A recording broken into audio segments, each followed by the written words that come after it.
Fala galera, aqui é o Paulo Aragão falando, sejam todos bem-vindos ao Giro Bitcoins, podcast diário que vai te informar no menor tempo possível sobre as últimas notícias que agitaram o mercado cripto mundial.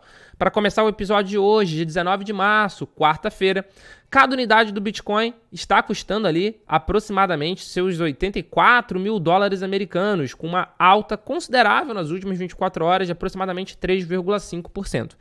Alta mais considerável ainda está vendo o segundo maior criptoativo do mercado, o Ether, que nesse instante cada unidade tem cerca de 2 mil dólares americanos, com uma alta nas últimas 24 horas de 7,8%. Essas últimas 24 horas têm sido muito boas para o mercado cripto de uma forma geral. XRP, por exemplo, o terceiro maior criptoativo do mercado, está com uma alta de 14% no último dia. Solana, sexto maior ativo do mercado, está com uma alta de 8%. Cardano, também aproximadamente 8%, descendo um pouco mais. Na 14ª posição, a gente tem a Stellar com uma alta de 11,28%. Então, nessas últimas 24 horas, têm sido muito boas, de uma forma geral, para o preço das criptomoedas. E, curiosamente, hoje, quarta-feira, a gente vai ter... hoje é o que a gente chama de super quarta, né? Que a gente tem tanto a decisão aqui da taxa de juros do Brasil, quanto a taxa de juros do Fed. É verdade que a taxa de juros do Brasil é completamente indiferente para o preço da criptomoeda. Mas, em relação à taxa de juros do Fed, o mercado já está considerando que vai acontecer o no changes. Desde ontem a gente tem acompanhado a Polymarket, que é aquela casa de apostas descentralizada, e a opção No Change está com 99,1% para não ter nenhum tipo de alteração na taxa de juros dos Estados Unidos. Eu, particularmente, antes de ver o mercado no dia de hoje, eu não acreditava que a gente teria essa alta justamente por causa disso, por causa desse No Change. Mas, de qualquer forma, o mercado parece ter gostado dessa decisão de pelo menos, dessa possível decisão de pelo menos não aumentar a taxa de juros. Naturalmente a gente vai acompanhar de perto para trazer para vocês no episódio de amanhã o que o Fed decidiu e qual foi a reação do mercado sobre essa decisão. Dando continuidade ao episódio de hoje e falando agora sobre os ETFs de Bitcoin Spot dos Estados Unidos tiveram mais um dia de inflow. No dia de ontem, dia 18 de março, os ETFs tiveram um inflow de 2.461 unidades de BTC. Vale ressaltar que é o terceiro dia consecutivo de entradas nos ETFs de Bitcoin Spot, algo que a gente não pode falar ainda dos ETFs de Ether Spot do mercado americano. Tivemos mais um dia negativo, um dia bem negativo, foram 27.423 unidades de ATH de saída, o que em dólar americano dá cerca de 52,8. Com isso, a gente já tem um grande número de dias consecutivos. Para ser mais exato com vocês, é o 9º dia consecutivo de outflow dos ETFs de Ether Spot. É bastante coisa e dependendo de como o mercado reagir hoje, é justamente a decisão do Fed, temos tudo para ter o 10º dia consecutivo de outflow. Mas, de qualquer forma, a gente vai acompanhar e vai trazer para vocês aqui no Giro Bitcoin. Dando continuidade no episódio de hoje, mas ainda falando sobre a questão de ETF, a Nasdaq submeteu para a SEC um outro pedido de ETF de Polkadot Spot.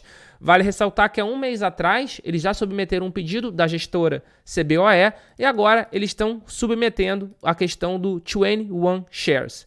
E isso está sendo bastante visto pelo mercado americano como uma enxurrada de ETFs de criptomoedas. A SEC está mudando a diretoria, ainda vai mudar. Provavelmente nesse mês de março, até o final do mês, a gente vai ter entrada do Paul Atkins, que é uma pessoa muito mais crypto-friendly do que a gestão anterior, por exemplo, a gestão do Gary Gensler, que já saiu assim que o Trump assumiu. Mas mesmo antes dele assumir, na presidência interina, a gente já tem visto uma disposição muito maior para as criptomoedas. Afinal de contas, essa disposição para as criptomoedas é claramente uma das bandeiras da administração Trump. Então, não importa quem for colocado no cargo, de forma interina ou de forma definitiva, vai precisar ter essa mesma visão. E a gente já tem visto essa visão sendo executada na atual presidência interina da SEC. Por exemplo, a gente tem visto a SEC, que é a CVM americana, desistindo, abrindo mão ou fazendo acordos com diversos players da indústria de criptomoedas que eles estavam em litígio, que eles estavam em disputa. E agora, o CEO da Ripple indicou que a SEC vai abrir mão de apelar contra a Ripple no caso que está vindo desde 2021, num processo que está vindo desde 2021. Na verdade, o processo ele foi registrado inicialmente em dezembro de 2020, só que ele começou a correr efetivamente em 2021. E se isso de fato acontecer, é uma notícia muito positiva para a Ripple. E isso pode ser, inclusive, um dos grandes motivos da Ripple estar com essa valorização de, nesse instante, 14,5% nas últimas 24 horas. Inclusive, retomou a terceira posição das criptomoedas em market cap. Pode ser um dos indicativos de que realmente isso vai acontecer. Mas essa postura da SEC é algo extremamente benéfico para o mercado como um todo. Afinal de contas, a SEC sendo mais pró-cripto, pró-indústria de criptomoedas, a gente tende a ter regulamentações mais justas, regulamentações mais crypto-friendly, regulamentação essa que possibilite a inovação e não proíba a inovação. Dando continuidade ao episódio de hoje, mas ainda falando bastante sobre essa questão de uma regulamentação mais branda, mais benéfica para a indústria de criptomoedas, o senador de Minnesota, o Jeremy Miller, apresentou o Minnesota Bitcoin Act, que é um projeto de lei que ele redigiu após mudar completamente a sua visão sobre o Bitcoin. Abre aspas, à medida que pesquiso mais sobre criptomoedas e ouço mais e mais eleitores, passei do altamente cético para alguém que está aprendendo mais sobre o tema e agora acredita no Bitcoin e em outras criptomoedas. Ele ainda afirmou que o projeto de lei visa promover a prosperidade dos cidadãos de Minnesota ao permitir que o Minnesota State Board of Investment invista ativos do estado em BTC e outras criptomoedas da mesma forma que investe em ativos tradicionais. Outros estados dos Estados Unidos já introduziram propostas semelhantes para a compra de Bitcoin. Ao todo, 23 estados apresentaram legislação para criar uma reserva de Bitcoin. Vale ressaltar que alguns estados já negaram.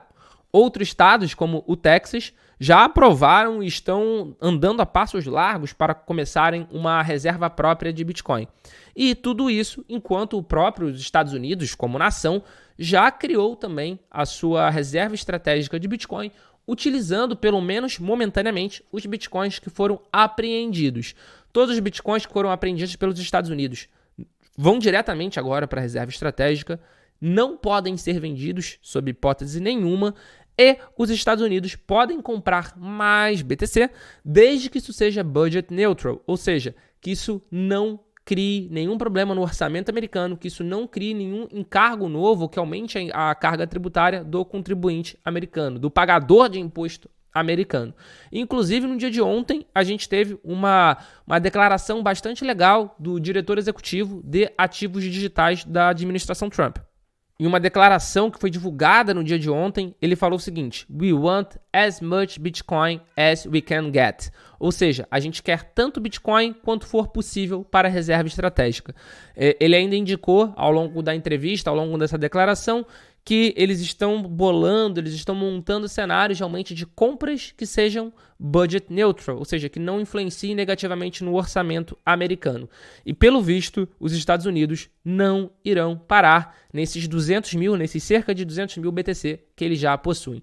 E isso é uma excelente notícia para o mercado. É o que eu tenho batido na tecla aqui sempre. O maior país do mundo, a maior potência do mundo, está encarando o Bitcoin como um ativo de reserva estratégica essencial para o futuro. E isso por si só já seria bom. Imagina agora com uma possível pressão de compra, uma possível pressão compradora deles no mercado. Esse foi o Giro Bitcoin de hoje, você já sabe, chegou até aqui, dá o seu like no episódio, compartilha esse episódio no seu grupo de WhatsApp, no seu grupo de Telegram. Se você está vendo a gente pelo YouTube, se inscreve no canal, ativa o sininho de notificação. Se você está escutando a gente por algum streaming de música, como Spotify, Deezer, Amazon Music ou Apple Podcast, passa a seguir a gente por aqui também, dá 5 estrelinhas no episódio, que isso ajuda muito o nosso projeto para a gente poder continuar produzindo conteúdo diariamente para você. Esse foi o Giro Bitcoin de hoje, muito obrigado pela sua companhia e a gente já tem um encontro marcado aqui no nosso episódio de amanhã. Valeu!